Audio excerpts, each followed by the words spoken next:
let's see where it goes. Harder than the summer, harder than the summer, and I'm feeling the heat. We got everybody burning at 100 degrees. Harder than the summer, you know what I mean.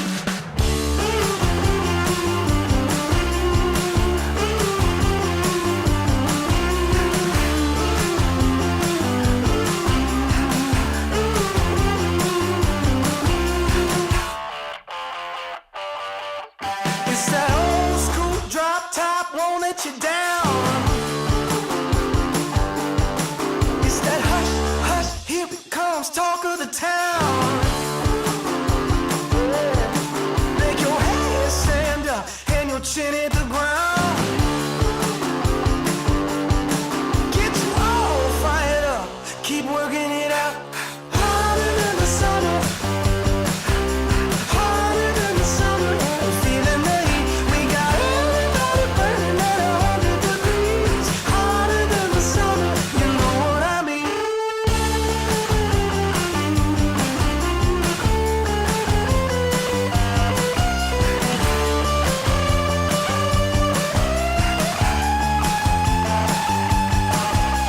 Harder than the summer, and I'm feeling the heat. Harder than the summer, and you know what I mean. Harder than the summer, and I'm feeling the heat. Harder than the summer, harder than the summer, harder than the summer. Harder than the summer, and I'm feeling the heat. We got everybody burning at 100 degrees. Harder than the summer, you know what I mean. Harder than the summer, and I'm feeling the heat. Harder than the summer, and I'm feeling the heat. We got Hey, good afternoon, good morning, good evening, wherever you are tuning in. This is Speedster's Live Chat. This is a weekly live streaming dedicated for cyclists, helping you to train smarter and go faster. I'm your host, Louis Pang, a cycling coach here in Malaysia. And today, I have the Malaysian Olympic coach, John Beasley, tuning in live with an interview with us all the way from Melbourne.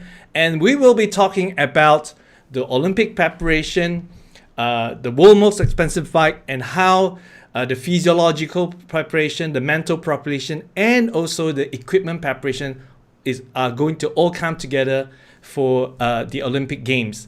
So, without much further ado, let's bring John on board. Hey, John, how are you doing today? Yeah, good, Lewis. Yourself?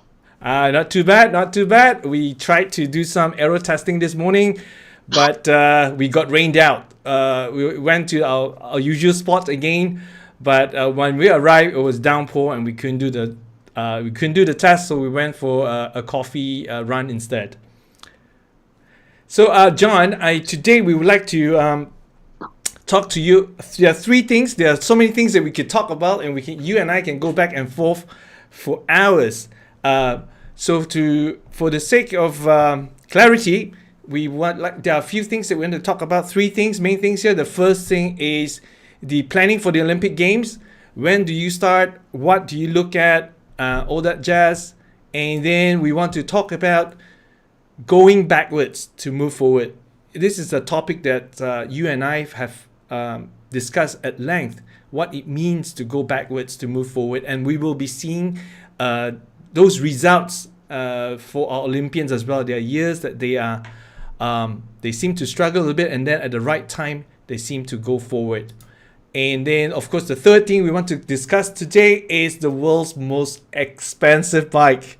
Everybody is excited about that. We would like to know everything. Why do you have 4 spokes? Why is it so expensive? Lots of questions that will be coming right up. So everyone, if you are tuning in right now, this is a weekly live stream. Please put your comments. If you have questions for John, we will be taking up questions for John, our Olympic coach. And if you would like your questions to be addressed, please put your questions at the comment box below. Type it on your phone. If you're in front of a computer, you probably need to log in to your Google account so we can log into YouTube and then key in your questions. We will be taking those questions, and so keep them coming. So John, let's dive straight into the Olympic preparation planning. Now, I have these slides here that I'm really curious if you could tell us what's happening here.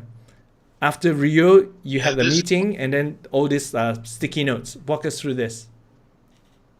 Yeah, that was in my hotel room, actually, just prior to our training camp, prior to the World Championships. And we just wanted to make sure that we covered all our bases on our run into Tokyo. So, we love our stickers that we our coloured stickers that you see all over the wall, and we just wrote up, sort of what our goals were, what our phases were, and you always work backwards from your major competition. So we just worked out how many weeks, what was in those weeks, and the stickers are just making sure that we covered all the bases. So, like everything that I wanted, we sort of make sure that it's in there. So it's just one of the ways that our team, do our planning sessions. So this is one of many, sessions, and this is what our sessions typically look like. So, yeah, it's it looks messy, but yeah, it's just a way that we sort of work through all the issues. So we work through, make sure that we cover, all the training sessions that we require, to be done in those phases. So just to be clear, this is February, working towards July 2020 Tokyo Olympic. So before we got postponed by the pandemic, obviously, right? Yep. Now, just to save all of us, there will probably be people who try to zoom in, screen capture, and zoom into what you stick on the board. I just roughly gather that there are probably 4, 5, or 6 key areas that you want to cover, like physiology or mental preparation. Can you just walk us through what are the key areas that you are working on? Yeah, look, we look at obviously the physiological side. We look at the mental side. We look at the tactical side, and you've got to make sure that you have your track covered, your ergos covered, your gym covered, and then sort of you just work backwards from there. So obviously you've got to have your plan, your skeleton plan in place, which starts 4 years out, and once you put that once you map out your 4 years and what your 4 years is going to look like, then you start to work on the guts of the plan. So you start to fill in those sort of phases and see what the phases look like. Yeah, so this is another session. Is it the same time or is it a different time? The sticking? No, this is a different time. This was the time when we were in the UK, sort of doing some testing. Okay. In the wind tunnel. So we're all the time educating our athletes, because the more our athletes are educated, I think they're more prepared for what's in front of them, because you've got to coach them for how they should feel.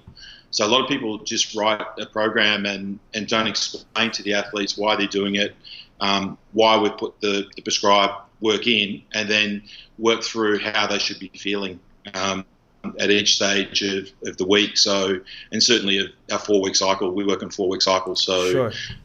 We really want to break them, or bring them almost a breaking point by the end of the 3rd week, and then have that 4th week to recover and then smash them again. Now, can you talk us through a little bit, why is it important for coaches to explain to the athletes what they're supposed to feel, what we are doing, what phase we're in? Why is this important? Well, I suppose not many coaches do it and do it well, but we're all about educating our athletes. Our athletes are our legacy, and I'm not going to be around forever, and someone's got to pick up sort of the legacy plan and keep Malaysia at a high international level for a long period of time. So there's lots of reasons for it. One is for each athlete to get a really good understanding of why they're doing each thing. Why we want to sort of get them bigger in the gym. What that equates to when sort of we sort of convert that muscle into functional cycling muscle, and then work through everything around, and by the time you're in a hard training block and mentally you start to get sort of dragged down. So, but if you understand how you should be feeling in those blocks and why the purpose is that we're doing that particular session in that particular block, it's a lot easier for them to get through the workload that needs to be done at a higher level. Brilliant. This is one of your favorite saying. It's not every 4 years, it's every day. That's brilliant. Just for those of you who are maybe a bit new to track cycling, there is a Olympic qualification process involved in getting to the Olympics. We need to accumulate points from national championship to class 1, class 2 races, World Cups, continental championship like the European championship or the Asian championship, and then there's world championship, and ultimately that takes us to the Olympic.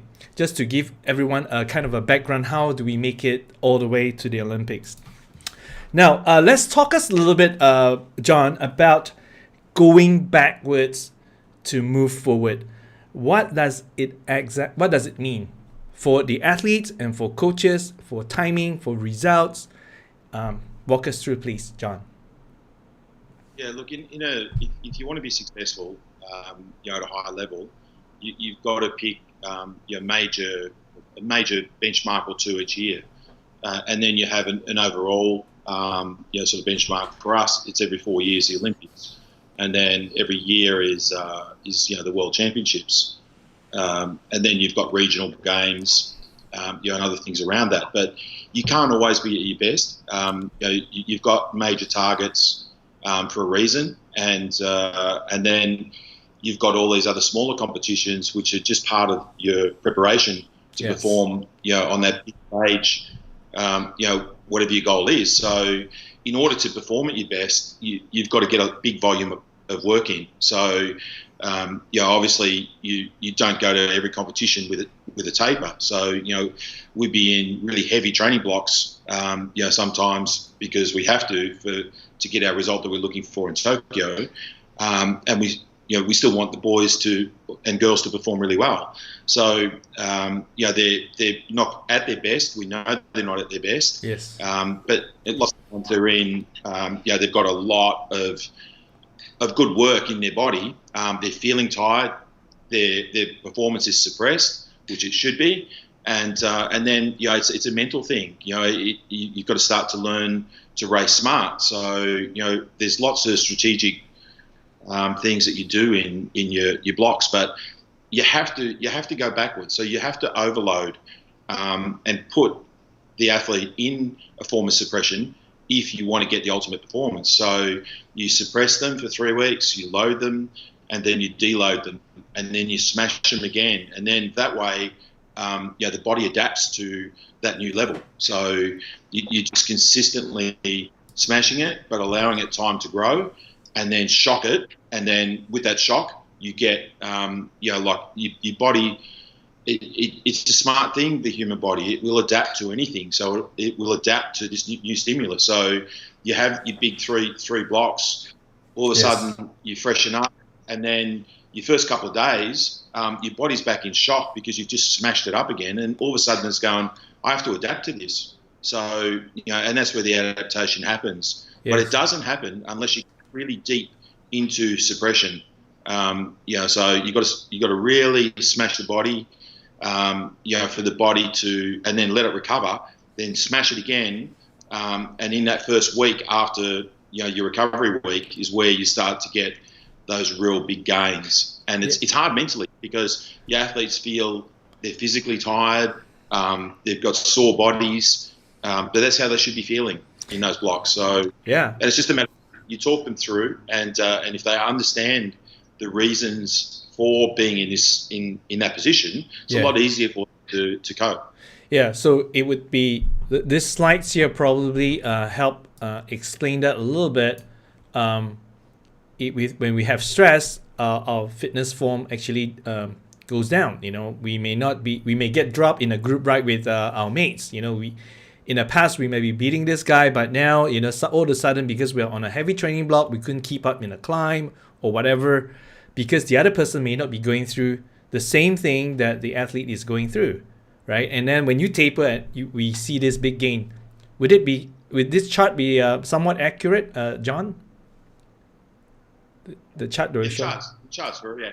Okay. Yeah, and then you remember that in Malaysia we've got probably the world's smallest sprinters, so we have to do things really smart because they're not big robust bodies. So then you've got to be smarter with your plan, sure, and how you're going to attack it. Sure. So yeah. Okay, John, we have this question here from Glenn, all the way from New Zealand. How has planning and preparation for Tokyo changed since its postponement? Since we are talking about preparation, what's your take, John? Yeah, well, look, as soon as we heard that it was officially going to be postponed for a year, we just sort of took that opportunity to rewrite the program.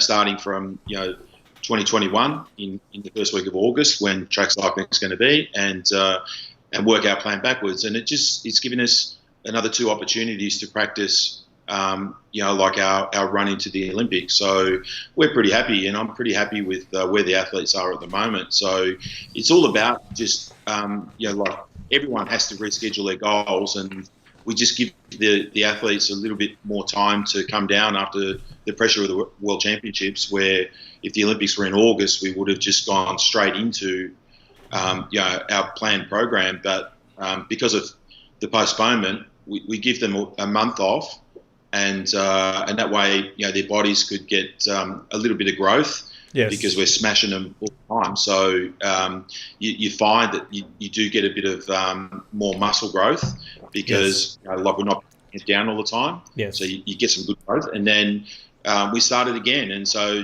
they were really fresh mentally, and then we've just gone back to basics, and we're just slowly building now into Tokyo. So everything from now into Tokyo is just they're all building, and I'm not sure how many races we're going to get between now and Tokyo because of the COVID-19, but it's a good time to build. We're going to so our first plan is to put a bit of pressure on the guys to do some fast times in November this year. So we'll have a good practice at seeing what sort of condition they're in then. Sure. And then, just check to make sure that, everything's in place. So, for us, it'll be a good rehearsal, of our, mid-Olympic plan. And then, we reset again, and then, sort of the next time we sort of have a taper is coming into Tokyo. Okay, very cool. Now, I'd like to talk a little bit about the World Championship 2020. It's a remarkable World Championship for many reasons. I just want to put this slides on board. 2009 to 2020. Now, if we look at the results here, in 2009, Azizul won his first ever World Championship medal in sprint, correct? And Yep. That was silver medal. In fact, it was. I saw footage of some of the older footage of the race. It was remarkable. He was up against a French guy that is probably 3 times his size. And now, if we look at his timing over the last 10 years since his first medal in the World Championship, it would be fair to say that he has improved marginally. But if we compare it versus the fastest qualifier in World Championship over those years, he has kind of like fallen behind a little bit. But if we look at 2020, all of a sudden, boom, there was this big improvement. All right. Now, instead of talking about his improvement, let's watch a video. I have a video that is provided by the Malaysian track cycling team and of Azizul racing in the World Championship 2020. And this is the bronze medal race against the Dutchman Leverson, if I pronounce it correctly. And let's watch this.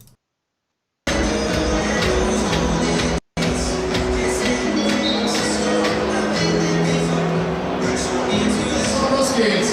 Vorne direkt an Azizulhasni Awang aus Malaysia. Schon einmal 2 wurde für 11 Jahre bei den Weltmeisterschaften polnischen Buschhoff, dort war der Fahrer vor ihm, im letzten Jahr die Bronzemedaille gewonnen hat. Und wenn, ist das herrlich, oder?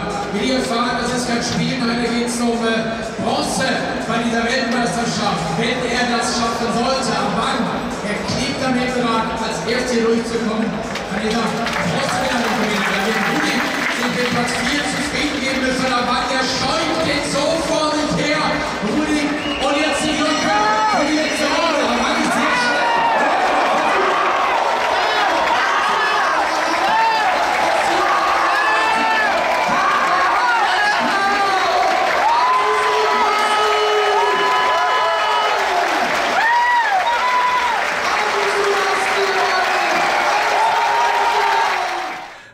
What that was quite a nail biter race. Now, Leverson that was qualified the fastest in the qualifying, and then obviously he lost to Azizul in the semi-final. Was there a turning point in the race where he was at the last lap? He didn't close the black line, and then Azizul sneaked in and took advantage of that. Was that the turning point of the race? What's your take? I think if we go back a step, like Leverson, he won the World Championships. So we raced him in the quarterfinals. That's the Polish guy. Sorry. We did race.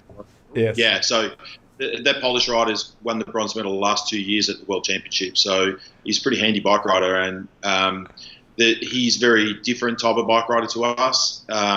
He's much bigger, much stronger, rides a much bigger gear. So, tactically we wanted to race to our strengths, and tactically, Azizul is probably one of the most technically brilliant, track sprinters in the world, and the most explosive sprinter in the world. We're definitely not the strongest sprinter, but we're probably the most, sort of explosive, and that's where, like he can move very quickly in a short period of time.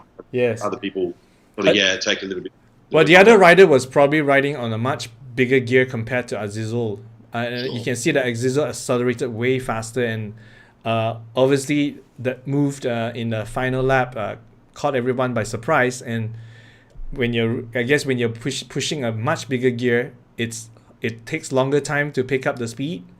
So that was good. Now back to what we talked about just now, the lap time, the qualifying time that we are seeing here. Okay, we are seeing a huge improvement. Azizul has always qualified 200 meters in the low 10s, and then World Championship 2020, 9.548 seconds.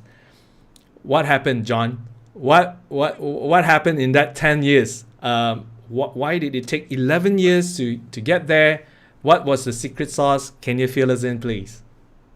Yeah, I think if we go back to 2009, they were very different gears. So we're racing on much smaller gears than what we race on now. So there's a lot higher cadence to what there is now. And the sport changed a lot. It went from in the early 2000s and pre-early 2000s, sprinting was predominantly a power and cadence-based sport. Now, with them taking the kilometre out of the Olympic Games, we've got all these big kilometre riders that come across to the sprint, and what they brought across was these massive big gears. And because of the UCI changing the rules, where there's virtually very little tactics that you can apply now to hold your opponent up, so that's made this monumental shift in gearing. So bigger is better. As long as you don't go too big, So for us, in 2009, I had a 62 kilogram sprinter, and in 2020, I got into 74 kilograms. So wow, it's taken that long to put that 12 amount of mass kilograms. On. So it's with that, when we started really understanding the performance parameters of sprinting, we stopped just looking at the physical components, and we started to look at the other aspects of what helps the cyclist go fast, and of course aerodynamics. So we started to look at positioning. So we completely changed the position, and that takes a long time to learn how to, to find it. First of all, find the optimum position, and then to train that person to deliver, their peak power in that new, position. So again, your body is a wonderful, magnificent thing, and it will adapt to anything if you work hard enough at it and you give it the time, the body to adapt. So we looked at two aspects. We looked at obviously the physical aspect, and then we looked at all the marginal gains that we could find around squeezing every little bit of free speed out of that sprint event we could, and that's how we come up with the 9548. And really, we knew that we set a target of being 9.3 at the Olympic Games. So the World Championships, we're on target for for where we were at that stage of the preparation. Because at the World Championships, we didn't run a full taper. We had a long enough taper to see, sort of how everything was going, and would come together, and come together pretty well. But there was a lot of planning that went into that one performance, and there's a lot more to come. So we know that if we get Azizul in Tokyo at 9.3 pace, he's going to be a handful for anybody. So and we have to be sort of pace to compete against the Dutch. Yes, definitely the Flying Dutchman. Now, speaking of, so your tactic was bulking up the cyclist because you need more mass functional strength to translate into cycling power. You need you look into aerodynamics. You look into cycling position, and how can we get those gains from riding in a more efficient position. I would like to highlight to everyone here that Azizul was not the only person that performed in the World Championship. In fact, his teammate Shah actually broke the Asian record in the qualifying too. And then Azizul broke it perhaps 5 minutes later in the same qualifier. And then we have Fadil, who is a young sprinter, breaking the national record in 1 kilometer. So John, talk us a little bit about this. For all three sprinters, they were given the same kind of approach, looking into gaining mass, looking into aerodynamics, looking into the riding position. Would that be correct? Yeah, that's absolutely correct. And they've all got separate programs, of course, because they're all very different individuals. But the same amount of work and thought goes into every individual, and it all come together wonderfully well. This year, I think that's the first time that I've had the whole team sort of do personal best and some Asian records. So we got a little bit. I was very proud of Fadil. It's Fadil Zonas there, who's our young 1 kilometre rider and our third man in the team sprint. And he's just a baby. He's still got a lot of puppy fat on him. We'll trim that over time, and he's a little bit leaner already, from what he was there. So it's just a work in progress, and he's going to get faster. And we want his goal is to be a world champion in the 1 kilometre. So my job is and the team's job, because I'm just one part of a special team that I've got around me, is to make sure that we do everything we can to support him for him to reach his goal. So we know we've got to get probably another 3 seconds off that time, but we're more than capable of finding that 3 seconds over the next couple of years. Wow, wonderful. Now I would like to dive in a little bit about the qualifying time, just to give everyone a sense of what the kind of improvement that we are seeing. Okay, so the numbers that we put in here, the top two guys are the fastest Dutchmen in the world right now, probably the fastest sprinters in the world right now, Hoogland and Leverson. And then at the bottom we have Azizul and Shah, the two Malaysian sprinters.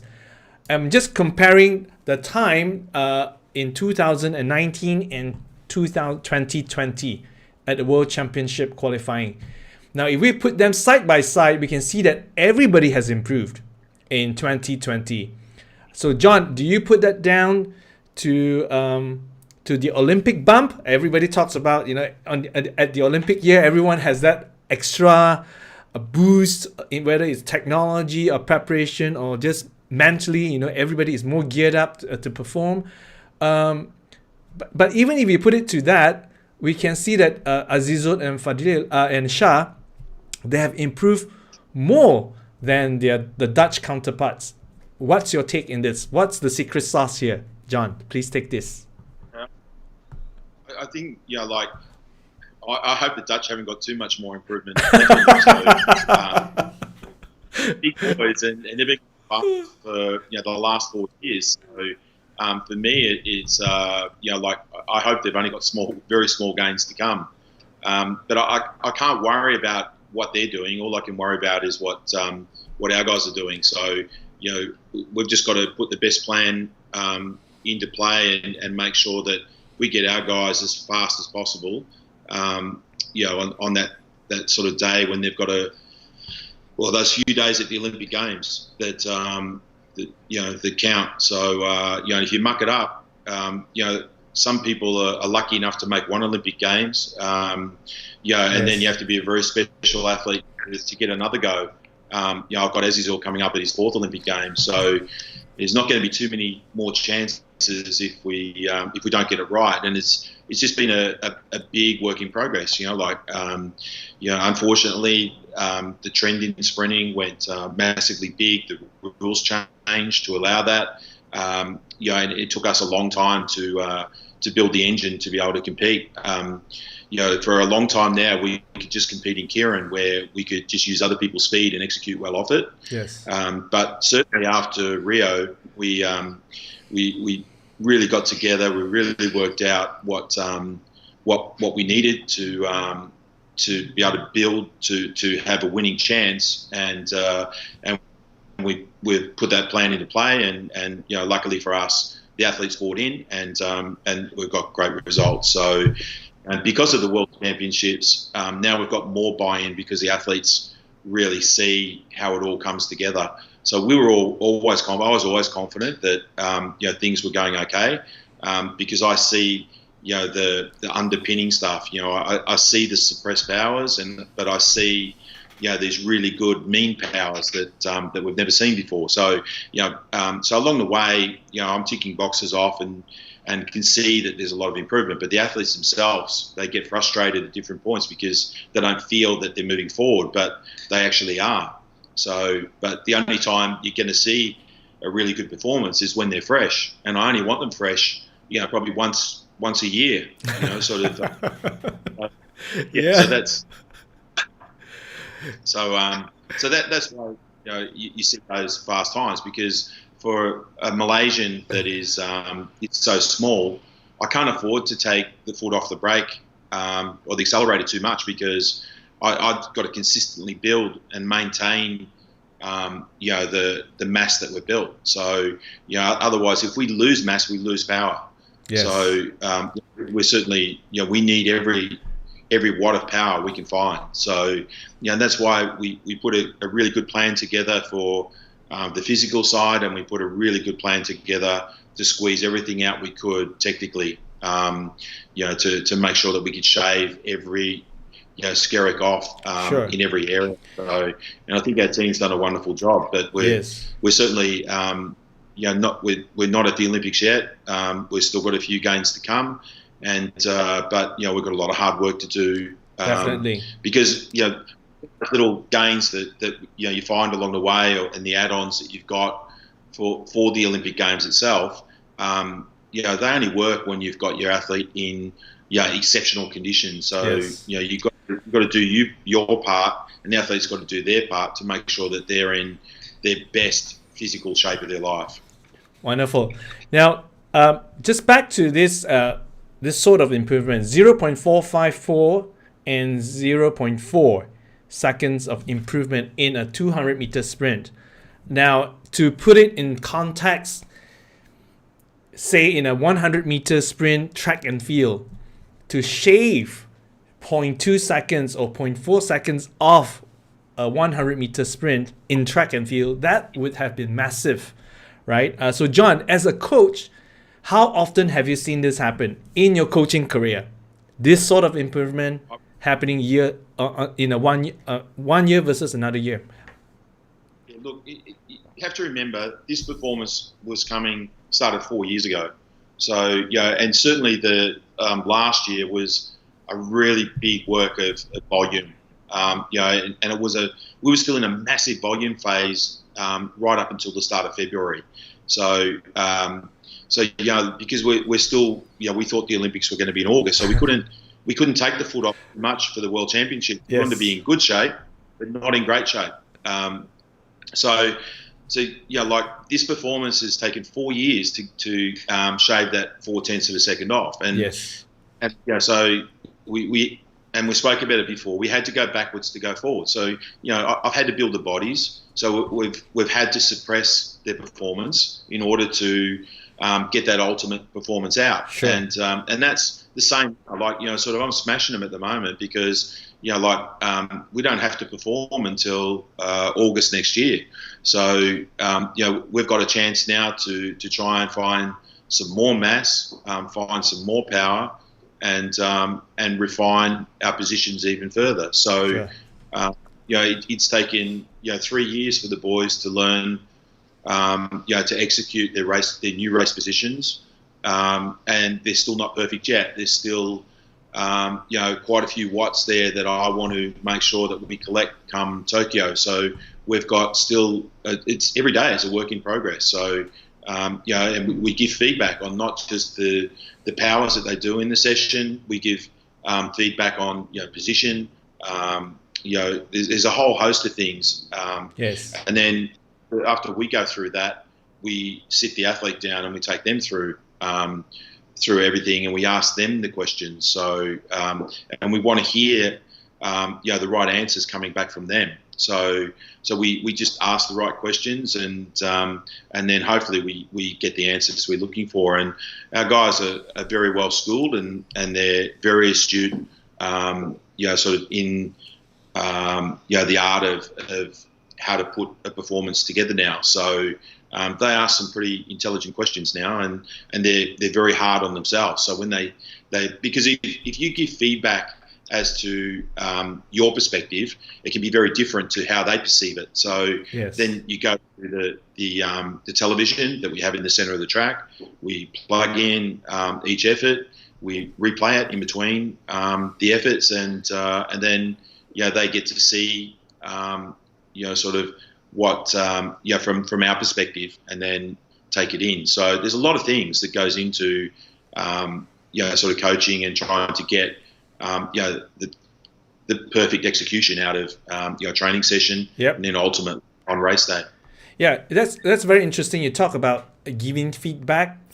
As a coach, we give feedback, and then we also want to collect feedback from the athletes.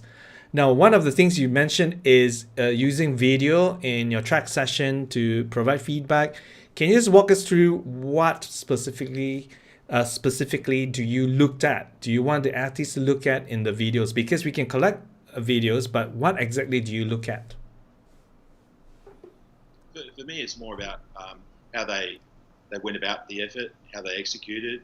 We get them to look at the power profiles. We show them the power profiles, and then they look at their position. And then how can I be better?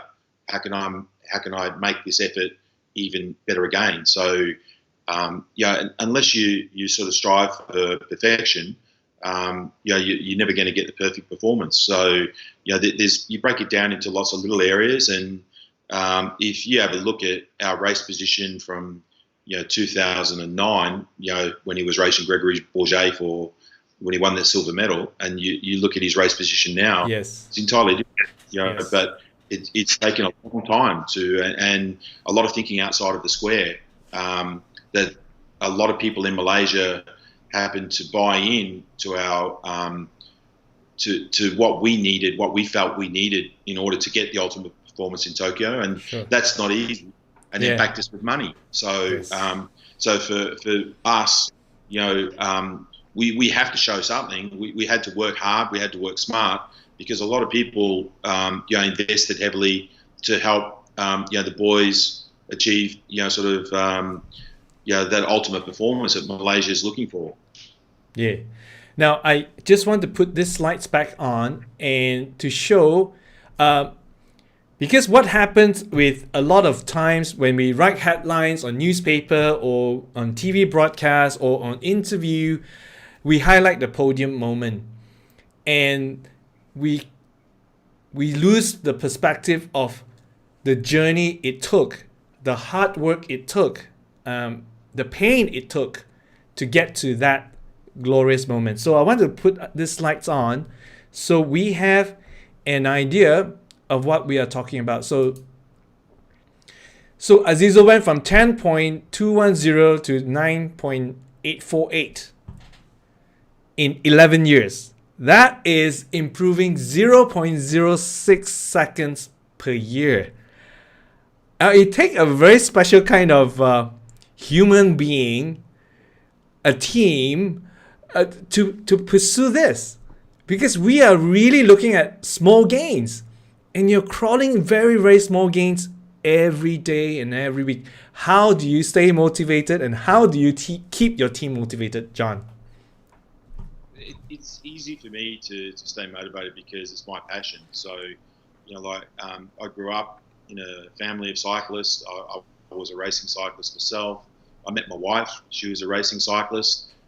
So, it's our passion. I pinch myself every day that, I'm lucky enough to be able to live, breathe, and do something that I love. And for a job that's it's very special, because not many people ever get to do that. So for me, it's like coaching's a 7-day a week, 365-day a year job. It's not something that everyone's cut out for. As you know, Lewis, you're there for your athletes 24/7. So if they need you, it doesn't matter what time of day it is or night. It doesn't matter what day it is. You're there for them. So and sport, that's how sport is. If you want to be involved in sport, that's what it takes. At the high performance level. So and when the athletes know that you're there for them, and they know that you're doing everything you can, they tend to do everything that they can. Yes. And then we build. I've searched high and low, and we've got like one of the best teams that I could find. I've got some of the best experts that you would find anywhere in the world looking after these guys, and they're part of our leadership team. And that's the secret to our success. No one,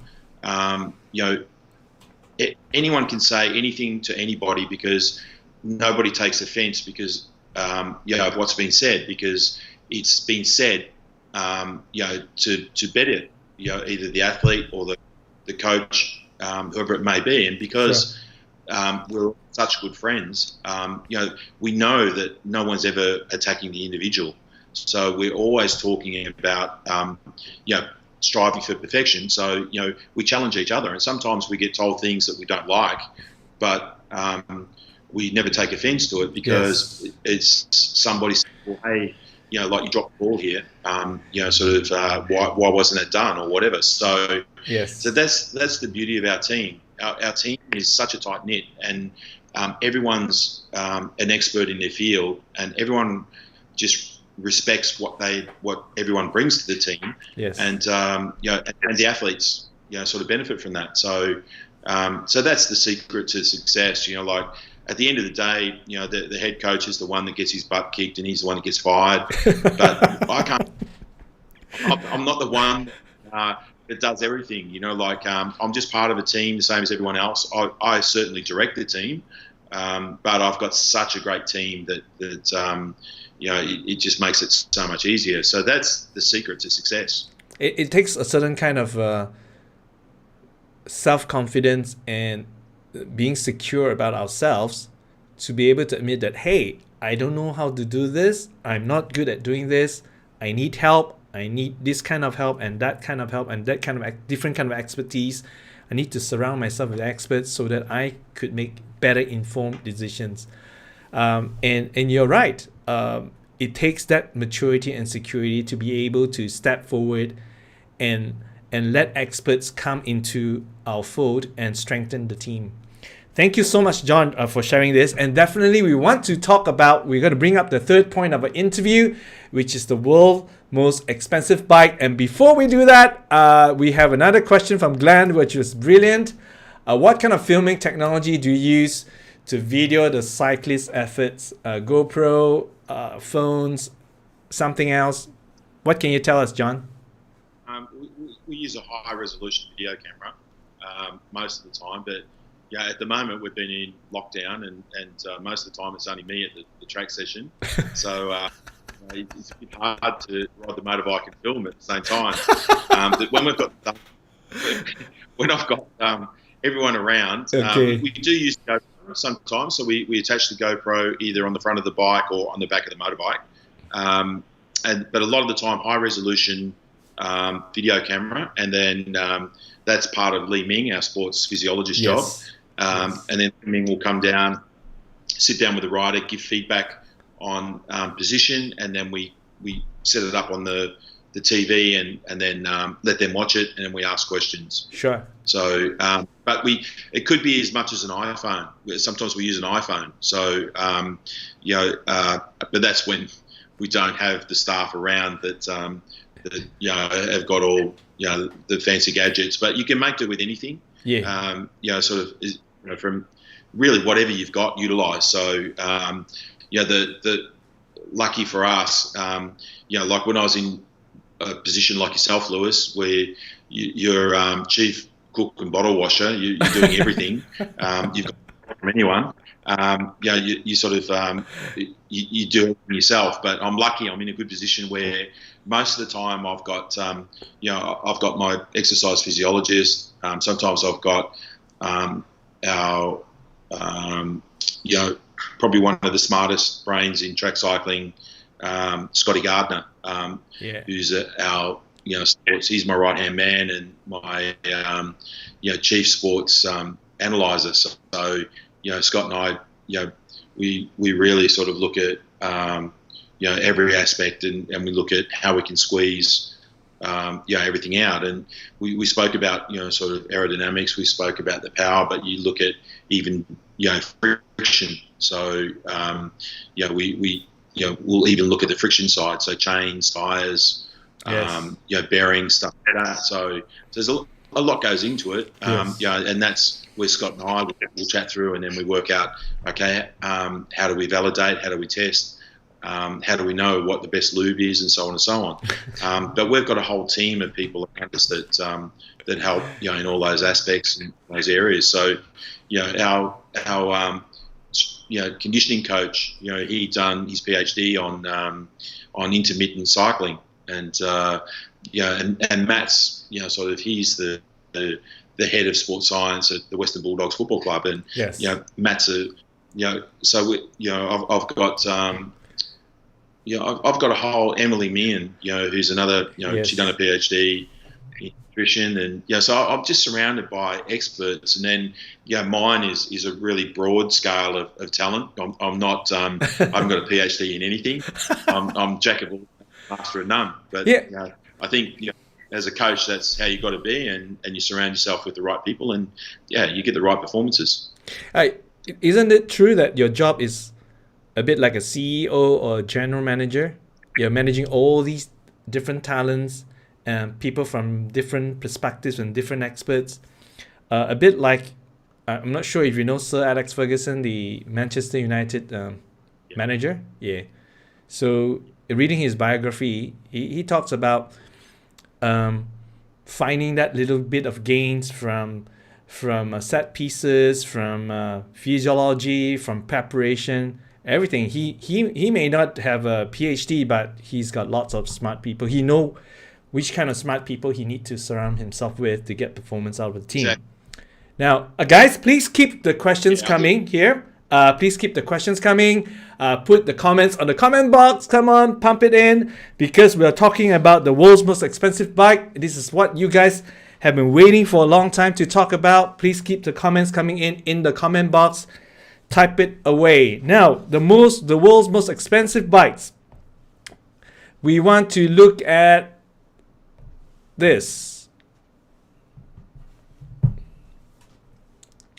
So this is a WX-R, and to give our audience a sense of what it takes, is okay. It has different components. This is the handlebar. If you click into the handlebar, you can see this is the cost of the handlebar. Then if you move back to the bike itself,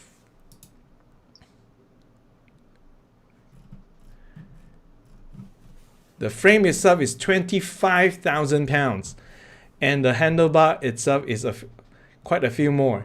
And then we have the four spoke front wheels, all that jazz. So John, behind everybody's mind is, why is it so expensive? You know, because we are for the everyday rider, spending $10,000 on a bike is expensive. You know, that's considered an expensive bike. So this bike, for instance, costs $80,000 US, thereabout, or 70 or 80,000 US thereabout. So perhaps you can walk us through what has gone into this bike and what kind of R&D that's behind it. What's the thinking behind the bike? Walk us through, please, John. All right. We set about building this bike before the new UCI rules come into play. So if you look at Great Britain over the last 3 Olympic cycles, they've smashed everybody, because they've been far in advance of anyone with their aerodynamic package. So in order to turn up at the Olympics in a winning position, we sort of had to think through, okay, what it's going to take. So after Rio, we sat down and we mapped out what it was going to take physically, and then what we needed to do in order to get in the game of being able to win a gold medal. We don't want to turn up and run second or third. We want to be up there with everybody. And German, New Zealand, Australia, America, a lot of the big nations, they've been sort of investing heavily in this technology over a lot of years. With us, this has all come about this Olympic cycle. It started from day one after the Olympic Games, and then the UCI brought in this rule where it had to be made available to everybody, which I've got no issue with, and that come in a year into the Olympic cycle, which I don't think is fair, but that's just how it is. I think it would have been a fair rule if they had have started it, right from the start of the Olympic cycle, or hung on until the start of the next Olympic cycle, briefed everybody properly on what you could do, what you can't do. But we're flying blind. We put together a proposal that we felt we need to get help the athlete achieve their ultimate performance, and that's how it all come about. So we started to put together this magnificent bike, and it's not a lot more expensive than the British bike, and it's so it's not way out there on its own. And like up until just a few months ago, it wasn't possible to buy a German FES bike, because they're made by the German government, and they just make bikes, rowing boats, and bobsleigh for the German national team.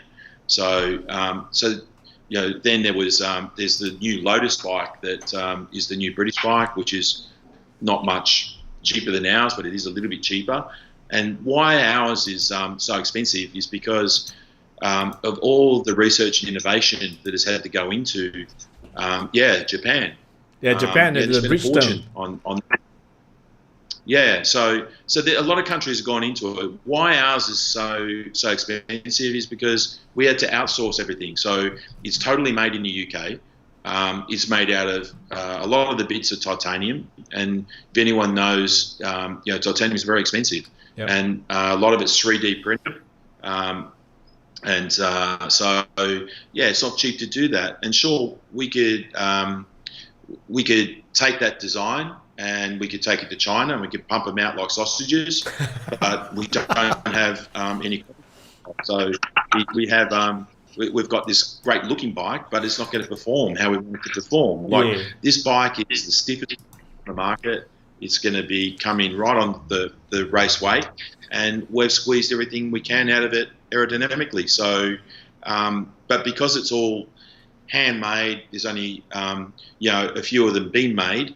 Obviously, if we get a few hundred orders, the production is going to be cheaper. But for us, to make just a few bikes, it is quite expensive. But like I said, if we were to take the production, like looks are made in Tunisia, right? So they're not made in France; they're made in Tunisia. Yeah. So there's very few bikes that are made, in the reputable countries that measure the things like stiffness, weight, where you need the stiffness. Because we look at we want to make a bike that was not only light but is the stiffest bike in the world, so that all the power is going in the direction that we want it to go in. Hey, since you talk about whether stiffness, you're 6'6" or sorry, John. Sorry to cut you off. Sorry to interrupt. We talk about stiffness, and then earlier when you were talking about you and Scott look into testing and to quantify to back up your decision making with facts. So, what sort of testing and research has gone into to ensure that this bike is the stiffest? What kind of process do you go through for that? Yeah, well, we bought every bike that was commercially available that we thought were good bikes, and we obviously got a test. We built a testing rig, and then we started sort of stressing the bikes in all the areas where they get the stress, and we measured the deflection. So we knew where the weaknesses were. Like I know what the stiffest cranks in the world are. I know what the stiffest bike is. Our bike, by a fair way. And we come about that by buying, like all the pieces of equipment that was available and testing the shit out of them. So, and then you make something better. So, but you've got to have good engineers to be able to, to work on those areas that where you want the performance gains to come from. So, and that all costs money. So, like we've got, Malaysia has made the best sprint bike in the world. Absolutely is. But at the moment it's made in the UK. It may be made in Malaysia in the next Olympic cycle. So, Malaysian labour costs are a lot cheaper. They've got carbon fibre experts. I'm sure we can find, a titanium 3D printer, a business that has that, and that's part of the legacy. So we have to start with the best engineers that we know that have got the best knowledge in cycling, and we pay for that knowledge. And then, over the next Olympic cycle, we start to look at, okay, how can we get Malaysians to start to have more ownership and pride in producing these things. That's the next. That's a fair point. I mean, if we make the fastest Formula One car in the world, we should be jumping up and down and walking down the streets with our heads held high, because that's a remarkable feat. And I think that is a little bit lost in cycling. Maybe perhaps cycling is not the biggest sport in Malaysia, let alone track cycling, but it is a proud achievement for a very small country to make the Olympic the fastest and the stiffest bike. Now there's this question from Glenn. Does the team own the design, or who owns the intellectual property and all that jazz? John. Yeah. Well, ISM do. So the Malaysian Sports Institute owns the copyright, the intellectual property that has gone in. Wow. So that's another part of legacy, intellectual property, isn't it, John? That we are using. Yeah, it is. I mean, yeah. we want to give something back, and we want to create something for Malaysians that they feel special, about, and so this is just the first stage of anything, but obviously then the next stage is like get as much expertise and upskill Malaysians to be able to build this high quality equipment and help us in the arms race to keep abreast of everything we can squeeze out of a cycling performance. So it's going to take quite a period of time, but I believe that once I'm working hard to try and get a wind tunnel still in Malaysia. If we can get a wind tunnel in Malaysia, then everyone's got the opportunity to learn and sort of refine their own performance. So so that's sort of and that wind tunnel will be a commercial wind tunnel. So it's open to any triathlete, professional cyclists, amateur cyclists, or just a recreational rider that sort of wants to get some free speed to beat his mate or whatever. So exactly. That's my vision. So and we make Malaysia a real hub of excellence in high performance track cycling or road cycling. Yes. That's wonderful. I have another question here about the bike. Wardren Chi. What are the ideas behind the super slim profile of WX-R, and what are the differences between a wide gap ones like the Hope Team GB bike used? Like, I think Wardren was talking about the front fork. If we look at the front fork of the WX-R, it is narrower. If we look into this profile, we can see that the fork is pretty narrow. But if we look at the one that is used by Team GB, it has a different, much wider profile. What's the rationale behind that, John? I think we tried to squeeze everything we could out of the front of the bike. Obviously, that's where the gains come from. And for us, it was a matter, we found some small gains if we took every bit of the axle out. So if we had the front fork come down onto the wheel, onto the hub itself, we found some little gains there. So we're looking for every little gain we can find, don't forget. So every watt we can find is a free watt. So that's how we looked at it. The British have looked at a different way. They've built these super wide stays to trip the wind around their team's pursuit athletes and so on. So they're almost fairing the back stays in line with their legs. Yeah. So there's lots of ways. Sure. There's lots of ways you could skin a rabbit, no problem. Yeah. So Glenn is asking about the 4 spoke front wheel. Traditionally, we have seen 3 spokes, we have seen 5 spokes. You have gone for a 4 spoke front wheel. Tell us a little bit more about that, please, John. All right. It's simply come about because we use the same manufacturer as the British and the Aussies, and probably a couple of others. I'm not unsure of, but I know Dimitrios Katsaris is. He's made typically all the British stuff for a long period of time. So he was a designer of the previous British bike. He's a world-renowned carbon fibre specialist, and he's got titanium 3D printers. So he's the go-to guy. He's from a Formula One background, and the Aussies and the British they have a 3-spoke wheel. So it was tricky, if we went down that path about intellectual property, sort of. So for us, it was okay. Let's not go there. Let's see if we can develop a strong enough two-spoke, but we run out of time in this Olympic cycle to do that. So it was the next thing was the four-spoke, and then how do we make the four-spoke as aero as possible?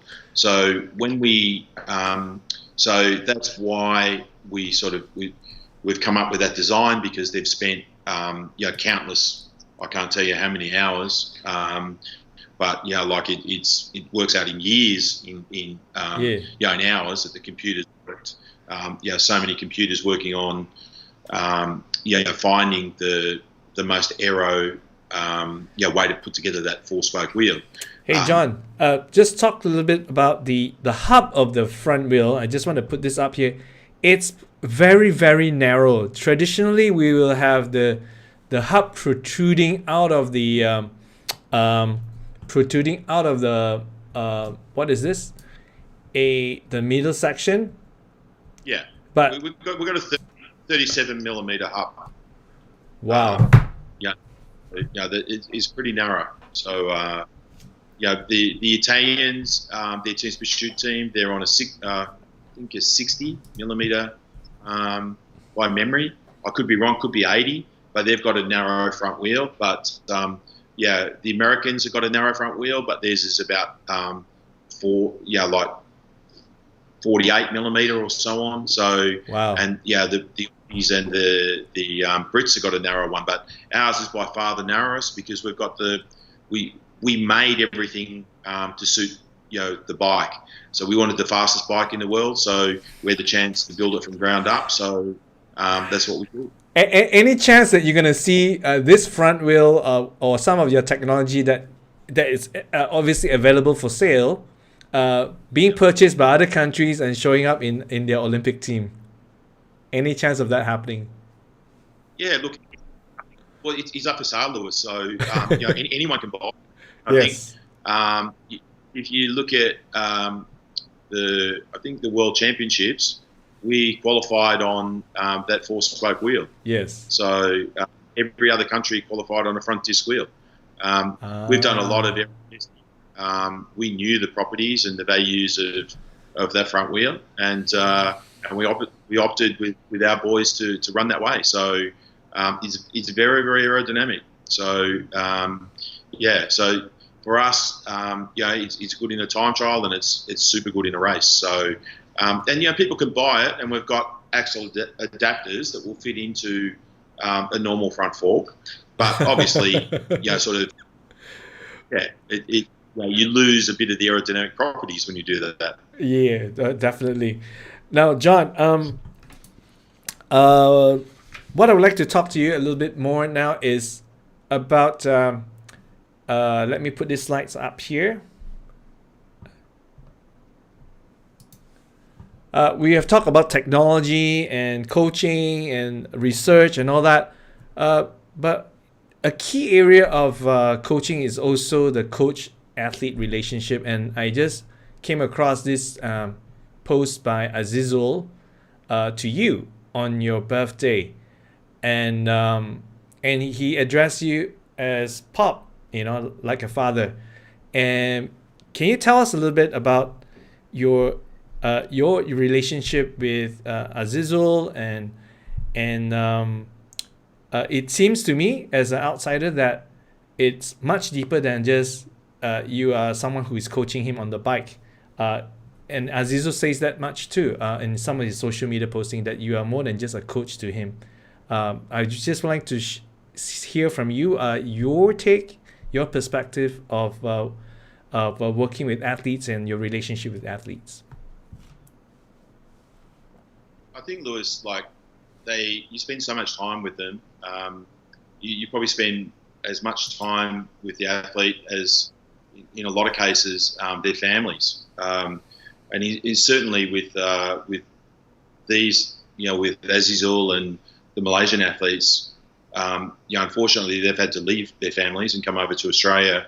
So I am their family effectively. So if they've got a problem, I'm the go-to person. And you try and offer them a whole lot of advice. But at the end of the day, they're like any young people. The best advice is to let them find their own way, and then you support them. Yes. But like with me, it's I'd like to think that I've had some sort of good old-fashioned values and parenting and leadership qualities that I help those each athlete with. And I guess for myself and my wife, we've been really lucky that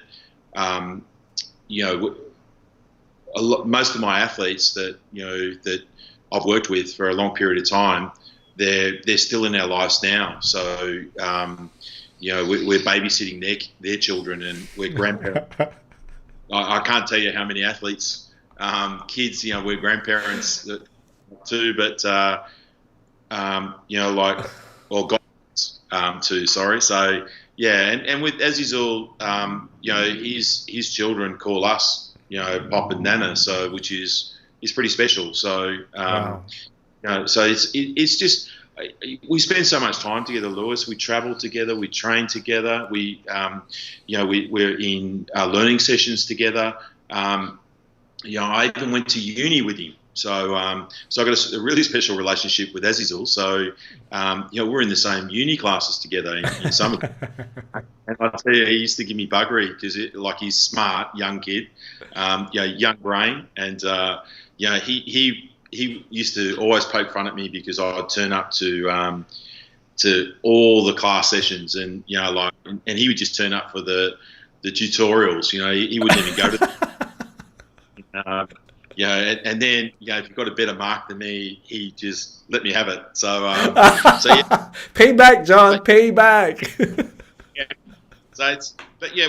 It's like we've been through a lot together. Like when he's been hit by a car, when he had the stick through his leg, and you're there for him. And they know that you're there for him. You feel their hurts. You're happy when when they get success.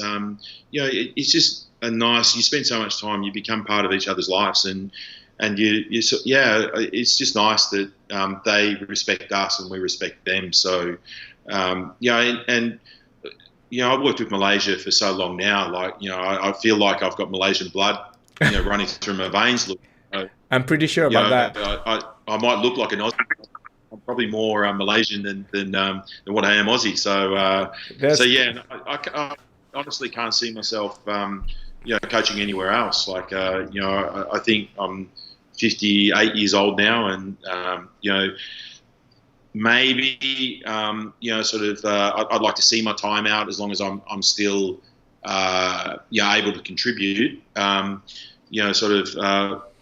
to when I retire from coaching, and sure, my role will change, because it has to, and we have to start to let some younger coaches get opportunities and get knowledge and experience, and I'll just be happy sitting in the background trying to help Malaysia sort of build and grow and come together as a real sort of powerhouse in track cycling. So that's my goals. I think Malaysians are really beautiful people, and like I said, our female athletes are they're just like our daughters. We're the first ones they call on if they need a babysitter, and we feel privileged. So I guess I'm waffling on now, but we do have a special relationship with each and every athlete. So it's great.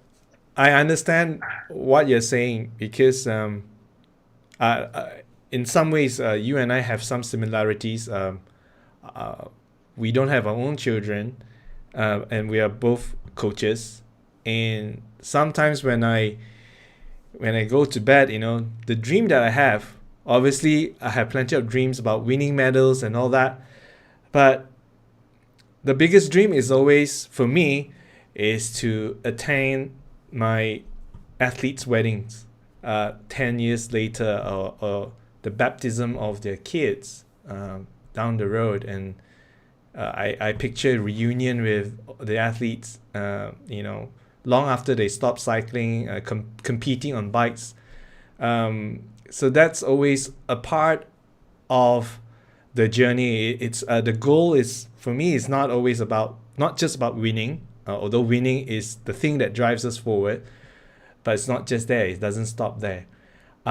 You touched a little bit about legacy, John. So what do you see as your legacy? You have been, like you say, you've been coaching the Malaysian team for a long time. You've brought a lot of success to the country and to the sport. What do you see as your legacy, John? Yeah, hopefully, I was speaking to Azizul about this driving to the track the other day, and like he's one part of the legacy plan.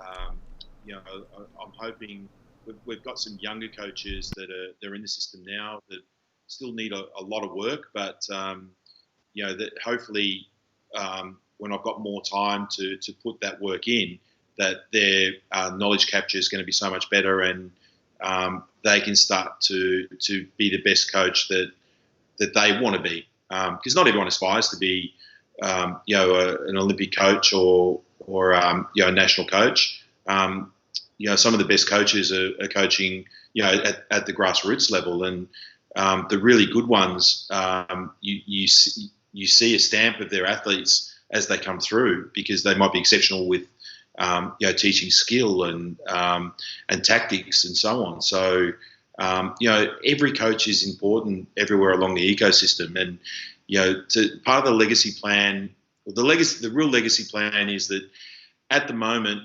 it's still not how I'd like it, because if I left at the moment and a couple of other staff members left, I think Malaysia would be left with a void, and that's certainly not what I want to leave.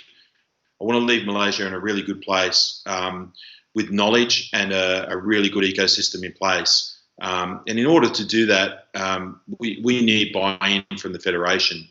And we haven't had a lot of luck in that area, but we're sort of working towards hopefully building a team that can put together a framework that is sustainable for a long period of time. I'm piecing together an 8-year plan as we speak. So over the next, supposed to be ready by next week, but I don't want to rush it. It might take me 2 weeks to complete it, and that's going to be an 8-year blueprint of where I would like to see Malaysia in 8 years, and then we work backwards with how we're going to roll that out. So that's everything from coaching pathways to athlete pathways to setting up infrastructure, and regular racing. So as you can see, there's a lot in it. I can't do it on my own, Lewis, and I need people to buy in and people to share the vision of what can be achieved, and then let's go for it. Because I see Malaysia as an untapped talent, in track cycling. But we've got very few resources. We've got hardly any infrastructure. You come from Borneo, there's nothing over there. No track at all. Yeah, I would love a track in Borneo. We get one there. We get one in the northeast of or northwest of Malaysia somewhere. Yeah. We've got one in the south now, down in Johor. Yes. We're central, but we need some basic tracks for the last how long have I been there? 14 years.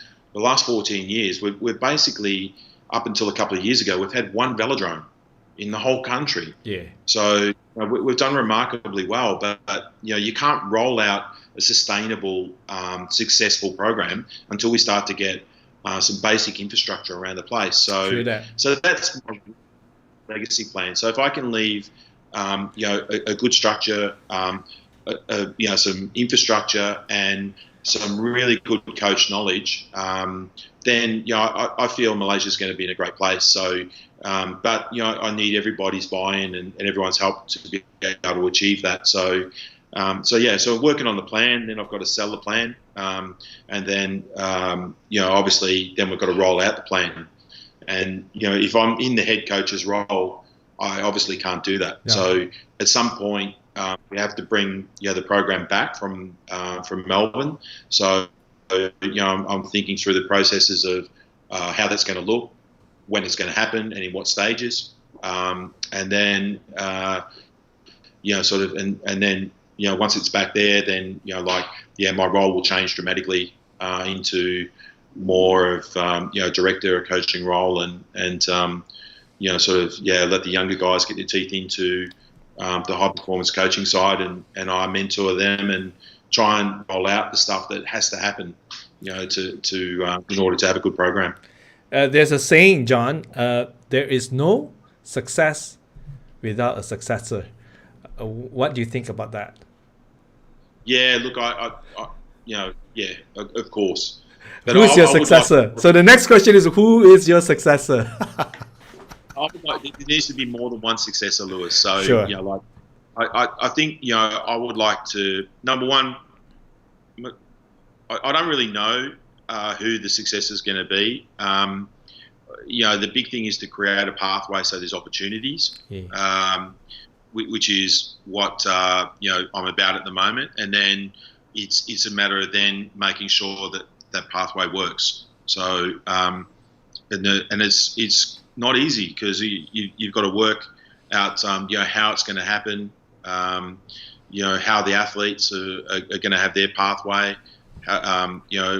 There's so much to think about, but somebody's got to do it. Now, the successor will obviously be the best coach, and the best coach is going to be the one that is not just the smartest in cycling IQ, but the one that can relate to every human being. And that's the quality, I think, the special quality that good coaches have. If you've got great communication skill, then I think, and you communicate well with everybody, then that's, first and foremost. Because it's really easy to find, there's a lot of smart idiots out there. You only got to look at a lot of universities; they're full of them. So, yes.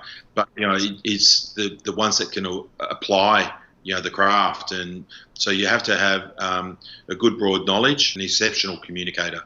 And I think understanding people is the key. The more you understand an individual, the better the performance gains. Yes. So you've got to know that person almost as well as he knows himself. That's the challenge, isn't it? It's always the art and science of coaching, not just the science, the art. Exactly.